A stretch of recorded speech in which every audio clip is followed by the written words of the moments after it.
नमस्कार, मी अशोक जनार्दन फडणीस, नाना फडणीसांचा खापरपंथू, त्यांच्यापासून पाचवा.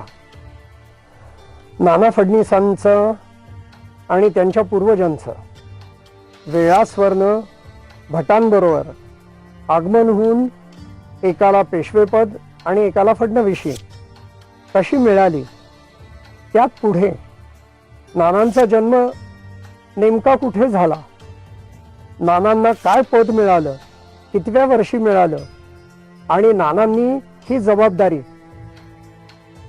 किती उत्कृष्टपणे पार पाडली, त्यांचं भारतीय राजकारणातलं, मराठा साम्राज्यातलं राजकारण, त्यातलं त्यांची स्थिती, त्यांचं महत्त्व काय होतं, हे आपण यापुढे मी जी माहिती देणार आहे त्यात बघणार आहोत.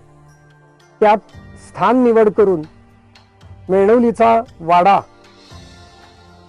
ते ठिकाण, त्या वाड्याची रचना, या संदर्भातली माहिती ही आपण पुढे घेणार आहोत. मी आपल्याला वेळोवेळी भेटून ही माहिती सांगणार आहे. वेळास हे ज्ञात असलेलं भानूंनी बसवलेलं मूळ गाव.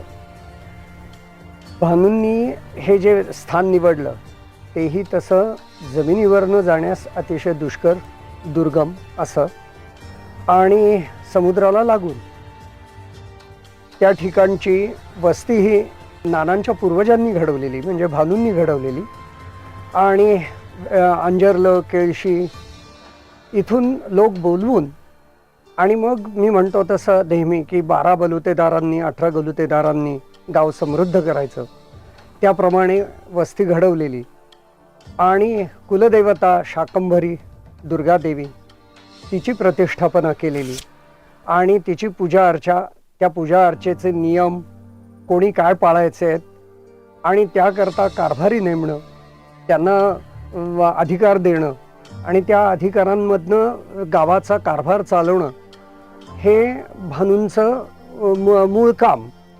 आणि मग त्या अनुषंगाने जो रेव्हेन्यू जमा होईल त्या रेव्हेन्यूतनं खर्च करणं, गावाच्या सुधारणा करणं, गावाला शिस्त लावणं आणि गावातले तंटे काय असतील तर त्याचा निवाडा करणं आणि गावाची शिस्त मेंटेन करणं, हा खरा तर भाग महत्त्वाचा.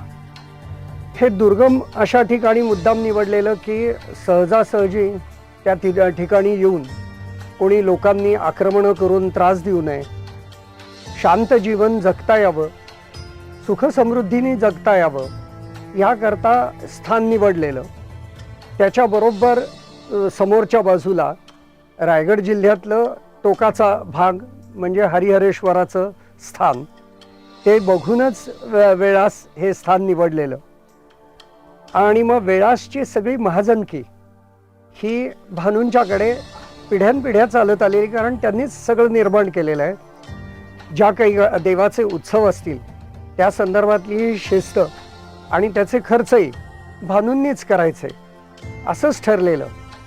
त्यामुळे त्याप्रमाणे त्याची व्यवस्था चालू असताना समोरच्या बाजूला म्हणजे श्री हरिहरेश्वरापासून साधारण 10 किलोमीटरवर असलेलं श्रीवर्धन हे ठिकाण, त्या ठिकाणची महाजनकी ही भट घराण्याकडे, आणि तीही त्यांनी उत्तम प्रकारे चालवलेली.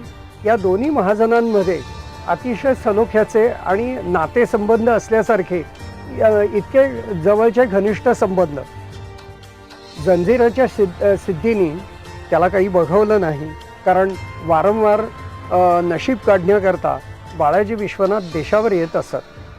आणि मग त्यांच्या माध्यमातनं मराठ्यांनी या भागाची चाहूल घेतलेली, ते त्याला कदाचित आवडलं नसावं किंवा ते त्याला त्रासदायक ठरत असावं, म्हणून त्यांनी भटांच्या कुटुंबातल्या लोकांना, विशेषतः प्रमुख लोकांना, त्यात बाळाजी विश्वनाथ आहेत आणि बाळाजी विश्वनाथांचे भाऊ, यांना अटक केली आणि तुरुंगात टाकलं. तुरुंगात टाकून त्यांना नाना प्रकारचे त्यांची छळवणूकही चालू केली. त्यांची घरदारं जप्त करणं, त्यांच्यावर आश्रित, त्यांच्यावर अवलंबून असलेल्या कुटुंबांना त्रास देणं. आणि हे काही जसं भानूंना कळलं वेळासला, तसं त्यांना ते अजिबात आवडलेलं नाही आहे. हर प्रकारे प्रयत्न करून, नाना प्रकारे लाचलुचपत करून जंजिऱ्याच्या सिद्धीच्या तावडीतनं बाळाजी विश्वनाथांना सोडवण्यात 3 भानू हे यशस्वी झाले. आणि मग तिथे असं ठरलं त्यांचं की आता इथे राहणं म्हणजे पुन्हा संकटाला, आणि आपल्यावर जे जे अवलंबून लोक आहेत त्यांनाही संकटात टाकण्यासारखंच आहे. त्यामुळे इथून आपण बाहेर पडूया आणि आपलं नशीब आजमावूया. त्यात ज्याला जे मिळेल त्यांनी अर्धी भाकरी ही दुसऱ्याला द्यायची असं ठरलं. आणि मग त्याप्रमाणे ते सुरुवातीला देशावर आले आणि पुरंदरेंच्याकडे काही काळ नोकरीला राहिले. तिथून पुन्हा ते इचलकरंजीला संताजी घोरपड्यांच्याकडे नोकरीला लागले. पण बाळाजी विश्वनाथांची कीर्ती ही शाहू महाराजांच्या कानावर गेलेली होती. नुकतेच शाहू महाराज औरंगजेबाने सोडून दिल्यामुळे महाराष्ट्रात आलेले होते आणि त्यांचं स्थानही ते बळकट करण्याच्या संदर्भात विचार चालू होते, प्रयत्नही चालू होते. आणि मग त्याला मदत करण्यासाठी बाळाजी विश्वनाथांसारखा एक चांगला विश्वासू माणूस आणि कर्तबगार माणूस हा आपल्या पदरी असावा म्हणून बाळाजी विश्वनाथांना शाहू महाराजांनी बोलवून घेतलं. त्याच्याबरोबर भानूही त्यांच्याबरोबरच तिथे गेले.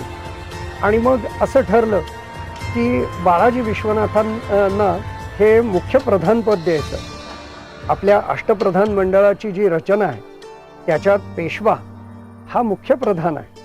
बाकी पंत सचिव, पंत अमात्य, पंत प्रतिनिधी, त्याच्यानंतर सरनौबत, सरलष्कर अशी 8 पदं आहेत.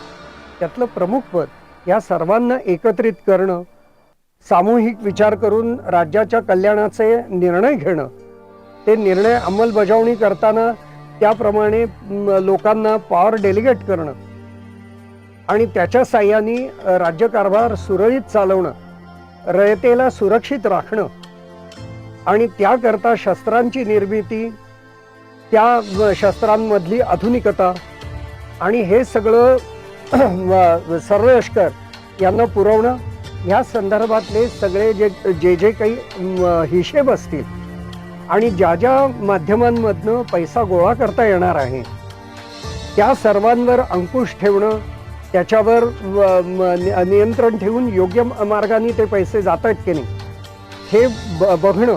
अंतर्गत सुरक्षा जी पेशव्यांच्या कुटुंबाची असेल, शाहू महाराजांच्या संदर्भातली असेल, ही बघणं आणि त्याकरता पैसा उपलब्ध करून देणं, त्याच्यासाठी निरनिराळे मार्ग शोधणं, हे महत्त्वाचं फडणवीसांचं कामही भानूंच्याकडे शाहू महाराजांच्या माध्यमातनं आलं. आता त्यानंतर शाहू महाराज जे सुटून आलेले होते त्या संदर्भात सर्व मराठा सरदारांना एकत्र जमवणं, कारण औरंगजेबानी केलेल्या आक्रमणामुळे, स्वारीमुळे जे विकळ झालं होतं मराठा साम्राज्य, शिवाजी महाराजांनी अतिशय कष्टाने जे काही निर्माण केलं होतं त्याच्यात इतका बिघाड झाला होता. आणि मग प्रत्येकाला आपण स्वतंत्र आहोत की काय, किंवा आपल्याला कोणी वाली आहे का नाही, कोणी आपल्याला नेतृत्व आहे का नाही, असे जे लोकांच्या मनात प्रश्न निर्माण झाले होते. आणि प्रजेच्या मनात आपल्याला कोणी वाली आहे का नाही, काय चाललंय काय, कारण इतका गोंधळ चालू आहे. अशा परिस्थितीत शाहू महाराजांच्या नेतृत्वाखाली सगळ्या पुन्हा मराठा सरदारांना, कर्तबगार लोकांना एकत्रित आणणं आणि पुन्हा एका राष्ट्राची बांधणी करणं, हे अतिशय महत्त्वाचं काम हे या लोकांच्या खांद्यावर पडली, ही जबाबदारी होती आणि ती त्यांनी अत्यंत समर्थपणे पार पाडली.